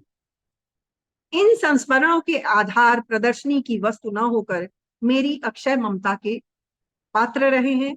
इन्हें दूसरों से आदर मिल सकेगा, इसकी परीक्षा से प्रतीक्षा रुचिकर जान पड़ी। तो प्रतीक्षा उनको है। अपनी इन रचनाओं के माध्यम से कैसी प्रतीक्षा वो करती है? क्या कोई गिल्लू को पाल सकेगा? क्या कोई गौरव को उतना ही स्नेह दे पाएगा? और महादेवी ने की प्रतीक्षा यही रही है, और उनके साहित्य का यह एक अंदाज अपना निराला है। अतीत के चलचित्रों में उनके बहुत सारे चित्र हैं, रामा के, भाभी के, बिंदा के, सबिया के, बिट्टू हूं, गीसा हूं, अलोपी, बदलू, तमाम पात्र हैं। लेकिन इन सभी पात्रों की कहानी एक ही है कि वे कुरूप और सामाजिक विडंबनाओं के शिकार हैं, और इसलिए उन्होंने उनका जो बाह्य आवरण गंदा है, कुरूप है, मलिन है, उसको छोड़ते हुए उन्होंने उनके अंतस को परखा है, और अंतस की कथा ही उन्होंने इसमें डाली है। और अंतस की कथाएं कितनी व्यथित करती हैं, चाहे वो भक्तिन हो, गुंगिया हो, बिबिया हो, सब के सब एक ज्वाला होकर के भी अपना संघर्ष खुद लड़ती हैं, अपना संघर्ष खुद करती हैं, समाज से धोखा खाती हैं, खुद को खड़ा करती हैं।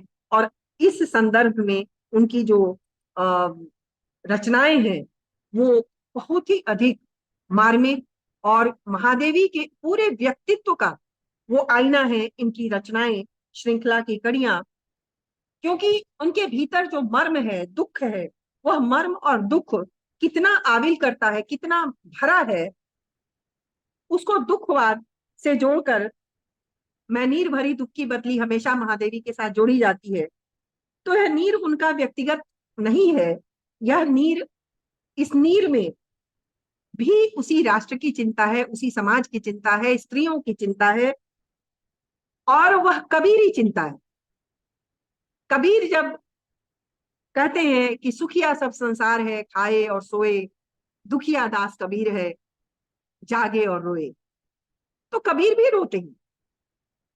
तो महादेवी के भीतर जो करुणा है वह कबीरी करुणा है, जो लोगों को जगाता भी है, हंसाता भी है, लेकिन खुद रोता है, खुद आंसुओं से भरा है। बरसे कमल भीगे पानी, इस उलटमासी के पीछे भी कबीर की वही करुणा है, वही समाज के उद्धार का, उपदेश का, उसको उपदेश देने का, जागृत करने का जो प्रयास है। इस संदर्भ में महादेवी कि एक 5 मिनटों में मैं अपनी बात समाप्त करूंगी कि महादेवी की एक अत्यंत प्रमुख और स्त्री विमर्श के संदर्भ में जिसकी चर्चा मैडम ने पहले भी की है, सुशीला ओझा जी ने, श्रृंखला की कड़ियां। श्रृंखला की कड़ियां स्त्री विमर्श के संदर्भ में उसका महत्व इस संदर्भ में है कि जब सिमोन दी बोवार अपनी रचना लिख रही थी द सेकंड सेक्स, उसके पहले ही महादेवी वर्मा ने श्रृंखला की कड़ियां लिख करके भारतीय स्त्रियों की पराधीनता, भारतीय स्त्रियों की दुर्दशा, भारतीय स्त्रियों के भीतर जागरण, उनकी शक्ति, उनकी शिक्षा और तमाम उसके पक्ष को उन्होंने अपने कई निबंधों, 5-7 निबंधों के आधार पर उन्होंने उसको व्यक्त करने की कोशिश की है। यह प्रयास महादेवी वर्मा के पुनः उसी व्यक्तित्व की बात मैं करूंगी कि जहां उन्होंने इस प्रयास को अपने उस पिता से प्राप्त, माता से प्राप्त आध्यात्मिकता और संस्कृति से जुड़ते हुए, किस तरह से वो बार बार कहती हैं कि स्त्री अगर पुरुष के साथ बदले की भावना में होती तो जन्म लेते ही पुरुषों को मार डालती, पुरुष शिशु की हत्या कर देती, फिर आज की कहानी ही संसार की कुछ और होती। लेकिन ऐसा वो नहीं करती हैं क्योंकि स्त्रियां संघर्ष को नहीं अपनाती, पुरुषत्व यानी कठोरता को नहीं अपनाती, वह बहुत सारी चीजों के साथ अपने संघर्ष को लेकर चलती हैं। परिवार को, समाज को, सबके प्रति उनका जो दाय है, उनका जो त्याग है, बस समाज के प्रति उनका इन निबंधों के माध्यम से, ये निबंध नहीं, एक प्रकार के दस्तावेज हैं, इनके माध्यम से वो समाज को जगाना चाहती हैं कि तब का समाज यानी 1942 का समाज स्त्रियों के प्रति और आज का समाज स्त्रियों के प्रति अपनी दृष्टि को बदले। सिर्फ आगे बढ़ना ही स्त्रियों का उद्देश्य नहीं, उसके साथ पारिवारिक सामंजस्य और सौहार्द तभी बन पाएगा जब समाज में उसको सही सम्मान मिलता है। तो यह द्विपहिया, द्विचक्र वाहन की तरह इसे गृहस्थी को समेटने की बात महादेवी समाज से करती हैं कि आप इसको सहज ढंग से चलने दो। ऐसे इन सभी बातों के पीछे, सभी बातों के अंत में मैं ये कहना चाहूंगी कि महादेवी ने अपने सभी निबंधों, अपने सभी रचनाओं के साथ जीवन को उतारने की और जीवन को संवारने की, जीवन को संभालने की जो जद्दोजहद पेश की है अपनी कविताओं में, मेरी दृष्टि उस अध्यात्म के प्रति भी उनका जो लगाव है वह मानव कल्याण के लिए ही है, और जो अकेलापन है वह साधना का फल है। इसलिए ये कहना न होगा कि महादेवी वर्मा के गद्य कथेतर गद्य होने के बावजूद जिस कथात्मकता से ओतप्रोत है, संस्मरणों के तानों बानों से खींचे रेखाचित्र हों या अतीत के पिटारे से बाहर निकलने के लिए मचलते चलचित्र हों, सभी परिस्थिति जन्य काल प्रवाह में प्राप्त अद्भुत अनूठे नमूने हैं जिन्हें महादेवी ने अपनी शाब्दिक जादूगरी से, कलम की जादूगरी से अविस्मरणीय बनाया है और सोचने को बाध्य किया है कि हमारी राहों में भी तो ऐसे अभिभूत करने वाले पल आएंगे, पात्र आए होंगे, तो क्या हमने उन्हें संजोया है? क्या हमने उन्हें जीवन का वैसा आत्मिक हिस्सा बनाया है? क्या हृदय का वैसा अमृत पान कराया है? शोक से उद्भूत प्रथम श्लोक ही नहीं, शोक से दुख से आविल हृदय कुशल गद्यकार भी तैयार करता है। निस्संदेह यह उक्ति चरितार्थ होती है महादेवी पर भी, गद्यम कवि नाम निकषम वदंती, और कवित्री गद्य के निकष पर भी समान रूप से सफल है। बल्कि यह कहना चाहिए कि गद्य और पद्य दोनों ही उनके साहित्य के दो ऐसे पहिए हैं जिसने उनके जीवन के सभी पहलुओं को प्रक्षालित किया है, सभी पहलुओं को उद्भासित किया है और समाज को बहुत कुछ देने का और समझाने का प्रयास किया है। आज के इस जयंती के अवसर पर मेरा फिर से उनको वंदन, नमन उस महियसी महादेवी को जिन्होंने इतने वर्ष पूर्व अपने कर्म, अपनी कलम, अपनी क्षमता, अपनी मेधा, अपनी संस्कृति से भारतीय संस्कृति को जीवंत रखने का प्रयास किया है, उन्हें पुनः पुनः नमन और आप सबको पुनः पुनः धन्यवाद।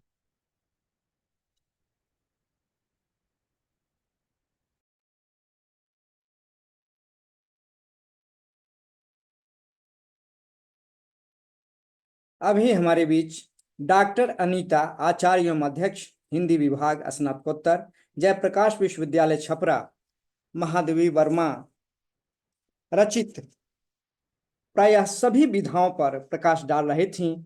आपको बहुत बहुत धन्यवाद। ऐसा लगता था कि मानो विदुषी प्राध्यापिका की जिह्वा पर सरस्वती विराजमान थी और धारा प्रवाह महादेवी वर्मा के बारे में बोलती जा रही थी। आपने हिंदी साहित्य के लिए जो कुछ किया है, हम आपके प्रति नतमस्तक हैं। आप जूरी, बहुत बहुत धन्यवाद। डॉक्टर लक्ष्मी नारायण सुधांशु ने लिखा, महादेवी वर्मा ने अप्राप्तव्य को ही अपने प्रयत्न का लक्ष्य रखा है। उन्होंने अपनी सारी उत्कंठा, विह्वलता तथा उद्योग को लेकर अपने जीवन के अतिथि का अनुसंधान किया है। इस अचल क्षितिज रेखा के तुम रहो निकट जीवन के, पर तुम्हें पकड़ पाने के सारे प्रयत्न हो फीके। फिर मैं कण कण में ढाल रही सखी आंसू के मिस प्यास किसी का, चिरध्य यही जीवन का मैं पलकों में पाल रही हूँ, यह सपना सुकुमार किसी का, ठंडी विभूति बन जाना। अपने इस सुनेपन की मैं हूँ रानी मतवाली, प्राणों का दीप जला करके करती रहती दीवाली। सच ही कहा गया है, साहित्य समाज का दर्पण होता है। और आज हमारी विदुषी प्राध्यापिका ने उनके समस्त अवदानों के बारे में उल्लेख किया है। डॉक्टर अनीता आचार्य अध्यक्ष जी को बहुत बहुत धन्यवाद। अब मैं अध्यक्षीय भाषण के लिए श्री सत्यनारायण, माननीय अध्यक्ष हिंदी प्रगति समिति को सादर आमंत्रित करता हूं।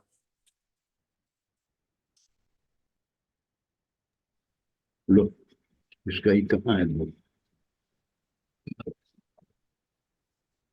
अरे जो, अरे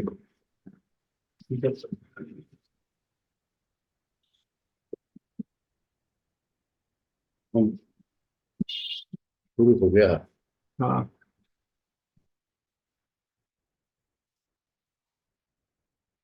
नहीं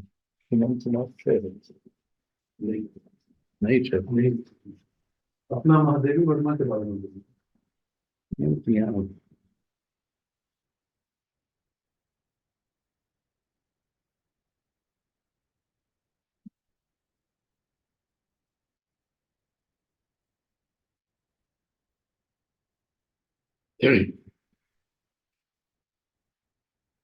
मित्रों, अभी आपने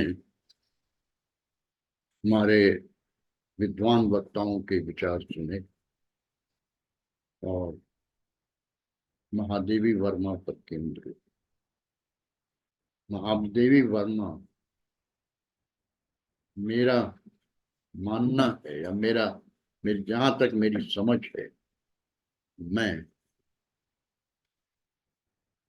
महादेवी वर्मा को कह लीजिए एक सीमा तक हिंदी की मीरा कहता हूं। उनकी रचनाएं विरह के उस पक्ष को उद्घाटित करती हैं जो हमें निराशा नहीं देता, जो हमें हताशा नहीं देता। वह जीवन को बार बार जीने की लालसा देता है और यूं कहें कि संकल्प देता है। अब इन देखिए,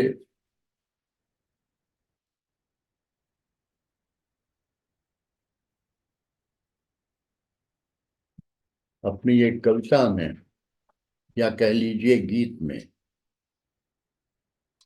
महादेवी वर्मा ने लिखा कि प्रिय सांध्य गगन मेरा जीवन, प्रिय सांध्य गगन मेरा जीवन, यह क्षितिज बना धुंधला विराग, यह क्षितिज बना धुंधला विराग, नव अरुण अरुण मेरा सुहाग, छायासी काया भीतराग, सुधि भीने स्वप्न रंगीले, प्रिय सांध्य गगन मेरा जीवन।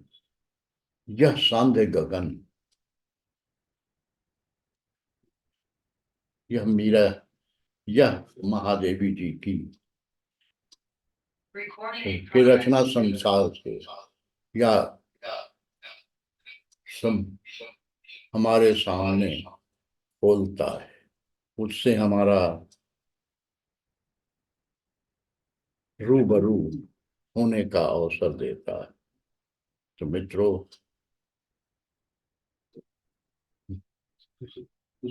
मुझे यह कहने में कोई हिचक नहीं कि हिंदी खड़ी बोली में शायद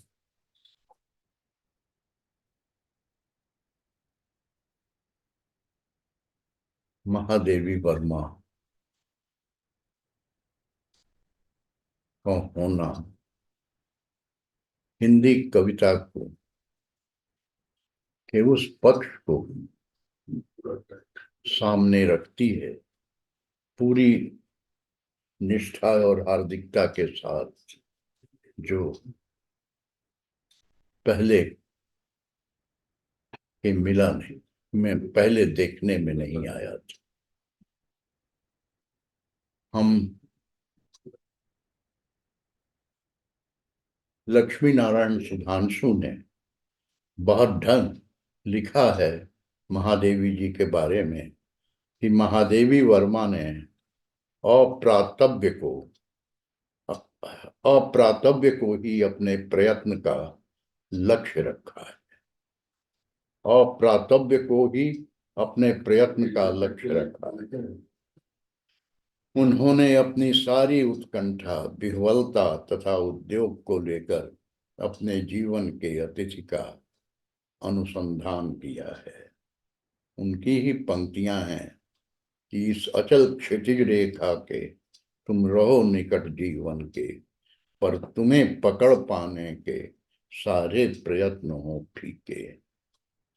या फिर मैं कण कण में ढाल रही सकी आंसू के मिस प्यार किसी का, और चिरधेय यही जीवन का, मैं पलकों में पाल रही हूँ यह सपना सुकुमार किसी का, ठंडी विभूति बन जाना। तो अकेली यह कवियत्री हैं, खड़ी बोली हिंदी में कि ऐसी अब विलक्षण कवियत्री हैं। और सबसे अलग, इन्होंने सीधे विरह को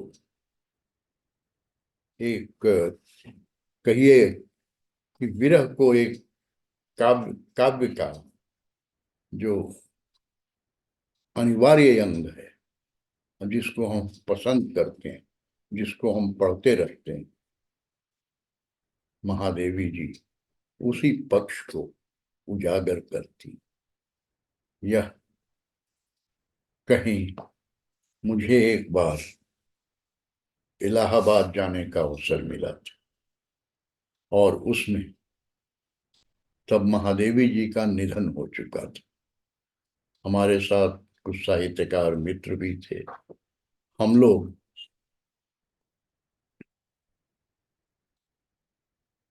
महादेवी जी के घर पर गए तो देखा, पहली एक चीज जो मुझको खटकी, वहां पेड़ पौधे तो प्रचुर थे और ठीक अवस्था में, कोई उनको पटाया भी जाता था उनमें पानी भी दिया जाता था, उसकी देखभाल भी प्रॉपर होती, मैंने समुचित होती थी।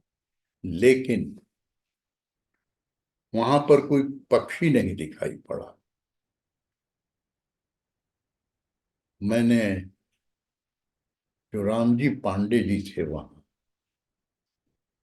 उसके प्रभारी, हमने पूछा उनसे, यह बताइए कि ये यहाँ इतनी हरितिमा है, पेड़ है, हरे भरे पेड़ है, बहुत कोमल पत्तियां हैं, लेकिन यहाँ कोई पक्षी क्यों नहीं दिखाई पड़ रहा है?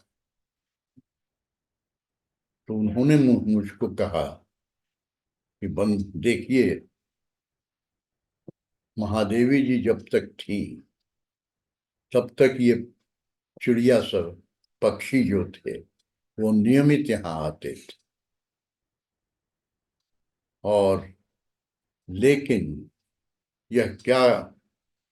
यह थोड़ा सा अचरज में डालने वाली बात है कि जब उनका निधन हुआ उसके बाद से एक पक्षी भी पेड़ रहने के बावजूद, फूल पत्ती के बावजूद वहां नहीं दिखाई पड़ा, एक पक्षी भी नहीं दिखाई पड़ा।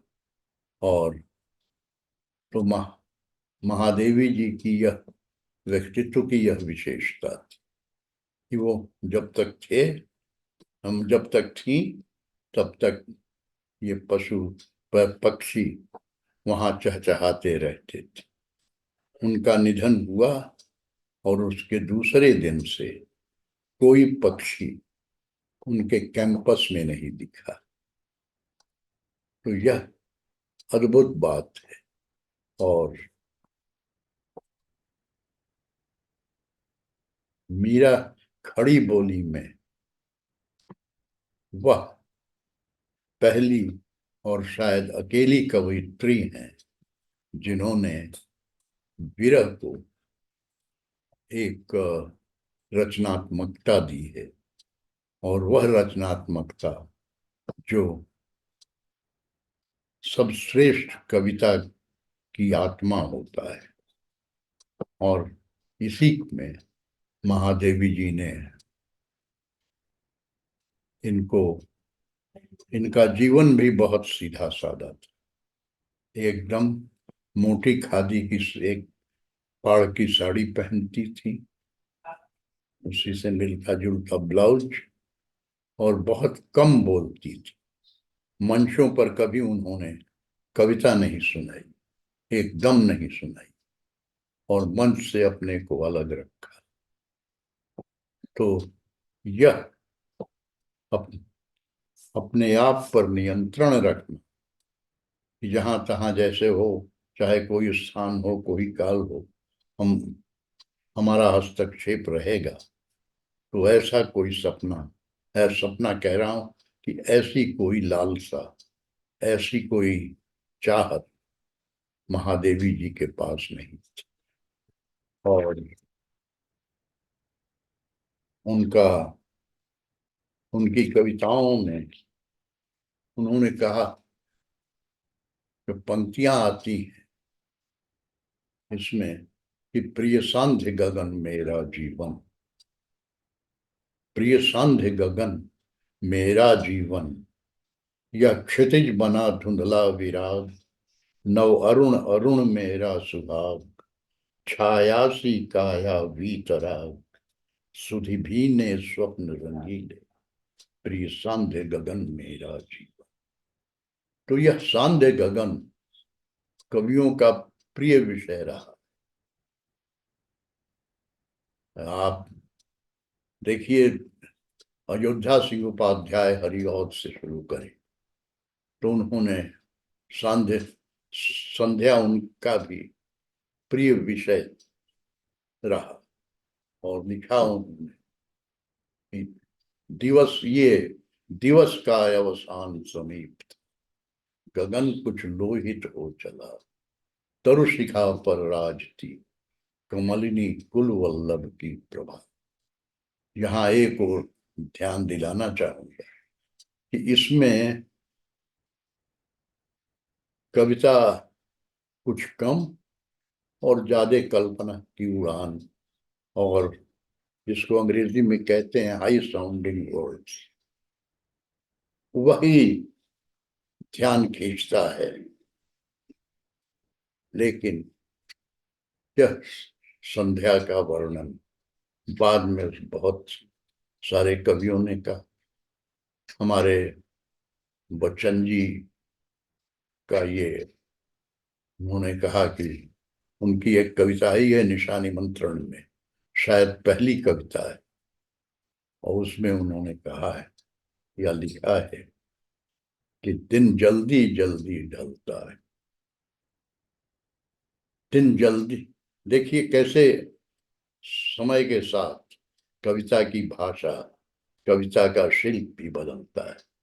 वहां लिखा हरिऔध जी ने कि दिवस का अवसान समीप था, गगन था कुछ लोहित हो चला, तरुशिखा पर राज थी कमलिनी कुल वल्लभ की प्रभा। यहाँ सिर्फ शब्दों का, या जैसा कहा भी मैंने कि हाई साउंडिंग वर्ड्स का, लेकिन जब बच्चन जी तक बात आती है तो देखिए कैसे कविता की भाषा बदलती है, कविता का कलेवर बदलता है, कविता के बिंब बदलते हैं, चित्र बदलते हैं। उस तो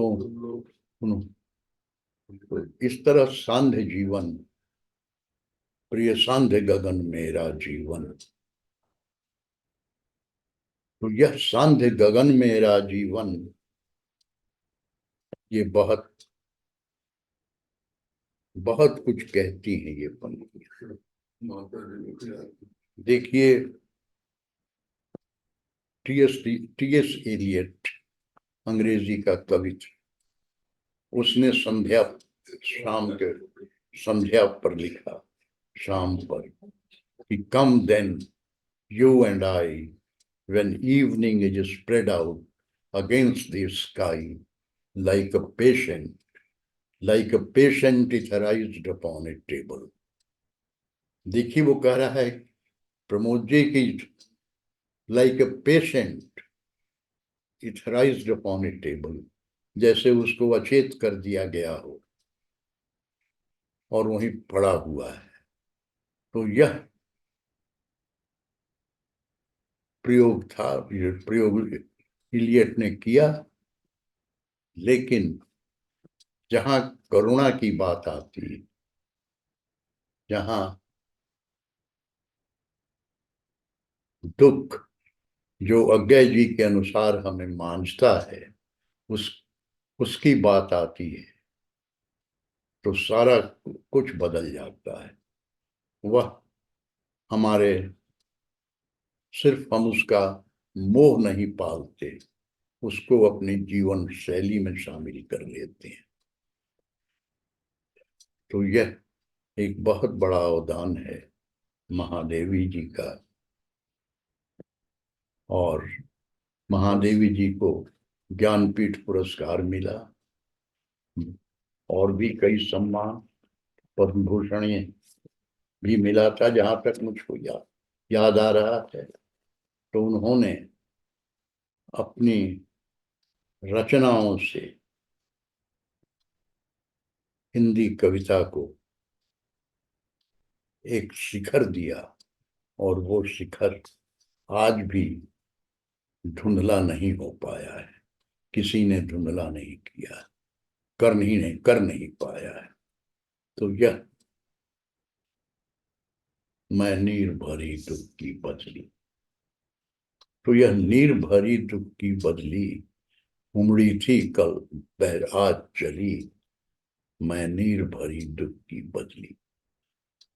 तो यह विरह, टोटल विरह की बात है कि नीर भरी दुख की बदली, और विस्तृत नभ का कोना कोना मेरा कभी न अपना उतना। परिचय इतना इतिहास यही, उमड़ी थी कल बह आज चली, मैं नीर भरी दुखी बदी। महादेवी जी ने जामा, और शायद जहां तक मुझको याद आ रहा है कि यामा तो थी, दीप शिखा जो उनकी कृति है वह, उस पर ज्ञानपीठ पुरस्कार मिला। दीप शिखा पर और अज्ञा जी ने कहा, लिखा है एक जगह कि फिर मैं दोहरा रहा हूं ताकि आपकी स्मृति में रहे यह बात।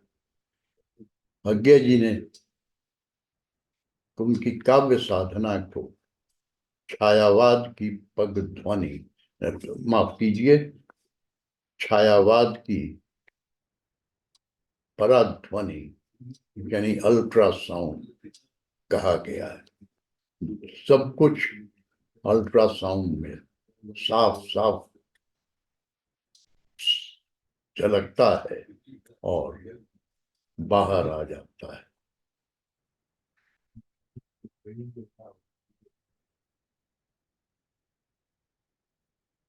यदि दुख मांझता है, जैसा अजय जी का मानना है, तो कला मुक्त करती है। महादेवी की कविता इस अनुभव का निकटतम उदाहरण। उनके रचना संसार का एक सार्थक पक्ष है यह। पीड़ा का जो साम्राज्य महादेवी ने पाया और साहित्य में संजोया सजाया, साहित्य में संजोया सजाया, उसका एकमात्र नाम विरह है, अकेलापन नहीं। श्रृंखला की कड़ियां भिन्न भिन्न कर स्वाधीनता पाने की आकांक्षा, यदि रूपांतरित, यदि एक सिरा है स्वाधीनता पाने की आकांक्षा, यदि एक सिरा है तो दूसरी ओर है अपनी निजता को विराट में विलय करके करुणा को पीड़ा में रूपांतरित करने का तप। कहीं अगर नश्वरता के अभिशाप से ग्रस्त जीवन को अमरता का त्योहार बनाने का दृढ़ निश्चय हो, तो कहीं और मिटने का अधिकार को स्वर्ग से बड़ा मान लेने का संकल्प हो। यह महादेवी जी के प्रति ये विचार निश्चित रूप से किसी और कवि या कवियत्री में देखने को नहीं मिलती। यह निष्ठा नहीं मिलती, यह अनुभूति नहीं मिलती। इस अर्थ में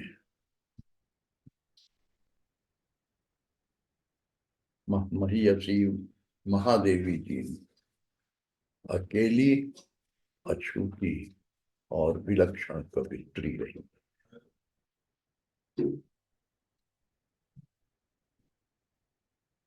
और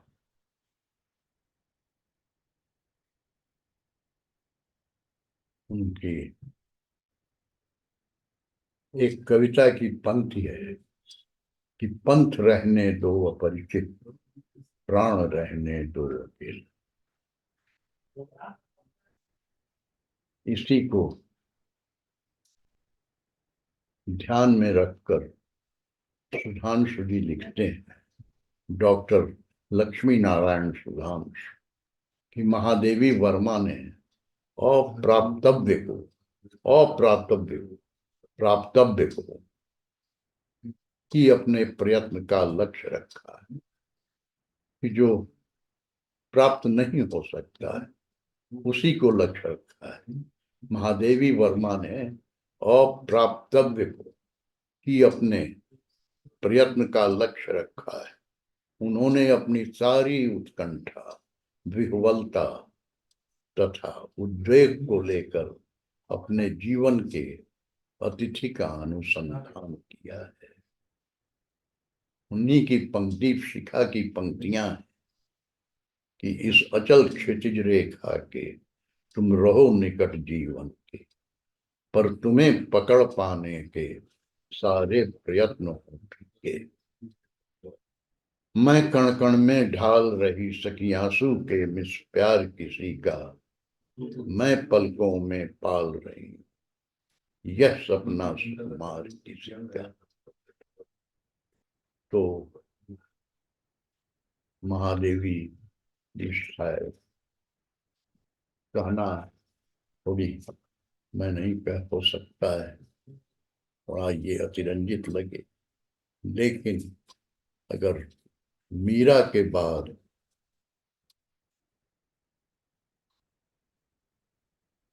किस धारा में, किस परंपरा में अगर दूसरा नाम लिया जाए तो वो निश्चित ही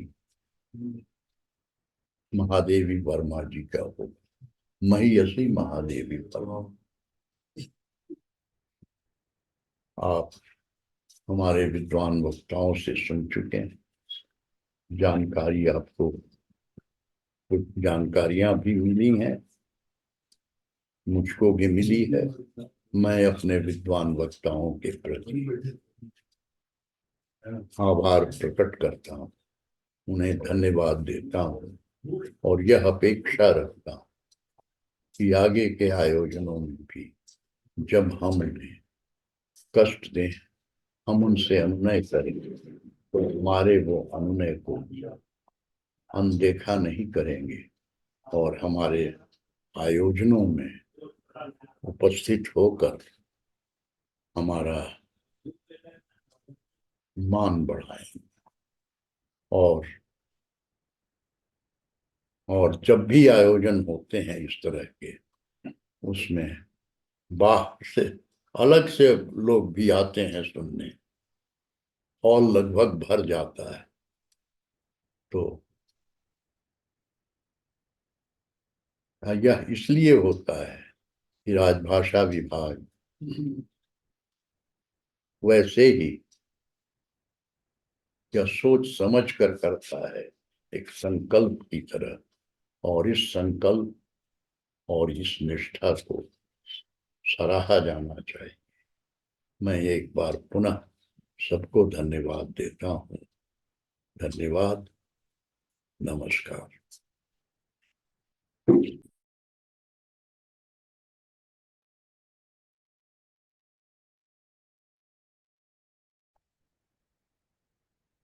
अभी हमारे बीच श्री सत्यनारायण, माननीय अध्यक्ष हिंदी प्रगति समिति, अध्यक्षीय भाषण कर रहे थे। इन्होंने अपने अध्यक्षीय भाषण के क्रम में महादेवी वर्मा रचित अनेक उनकी कृतियों पर भी प्रकाश डाला है। उन्होंने यह स्पष्ट किया है कि किस प्रकार महादेवी वर्मा के निकट पशु पक्षी रहते थे और जब उनका निधन हो गया तो वहाँ आना जाना पक्षियों का छूट गया था। यह उनका प्रेम को दर्शाता है कि उन्होंने पशु पक्षी से भी किस प्रकार प्रेम बढ़ाया। मैं अपने अध्यक्ष महोदय को बहुत बहुत धन्यवाद देता हूं कि वे हमारे साहित्यिक समारोह में जुड़कर हमारा उत्साह बढ़ाते हैं और अपना ज्ञान देकर हमें पुष्पित पल्लवित करते हैं। आपको बहुत बहुत धन्यवाद।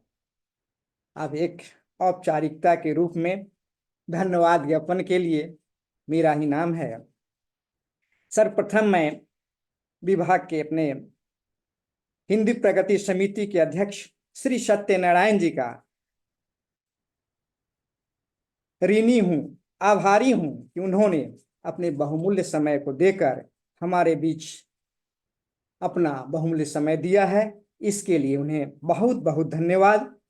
हमारे बीच श्री सुमन कुमार निदेशक जुड़े और उनकी ही छत्र छाया में साहित्यिक कार्यक्रम आयोजित होता है। हम उन्हें भी हृदय से धन्यवाद देते हैं। हमारे दो विदुषी वक्ता डॉक्टर सुशीला ओझा, पूर्व हिंदी विभागाध्यक्ष, MNM महिला महाविद्यालय बेतिया पश्चिम चंपारण, जो अनेकानेक विद्यार्थियों को पढ़ाकर सुंदर पदों पर सुशोभित कर चुकी हैं और उनकी विद्वता से हम सभी लाभान्वित हुए हैं। आपको बहुत बहुत धन्यवाद। डॉक्टर अनीता, आचार्य एवं अध्यक्ष हिंदी विभाग, स्नातकोत्तर, जयप्रकाश विश्वविद्यालय छपरा, जो एक धारा प्रवाह, एक गति देकर महादेवी वर्मा पर जो उन्होंने अपना वक्तव्य दिया है वह अवर्णनीय है। हम उनके लिए क्या शब्द कहूं, वैसे शब्द नहीं आते जिससे मैं धन्यवाद दूं। आपको बहुत बहुत धन्यवाद। विशिष्ट वक्ता के रूप में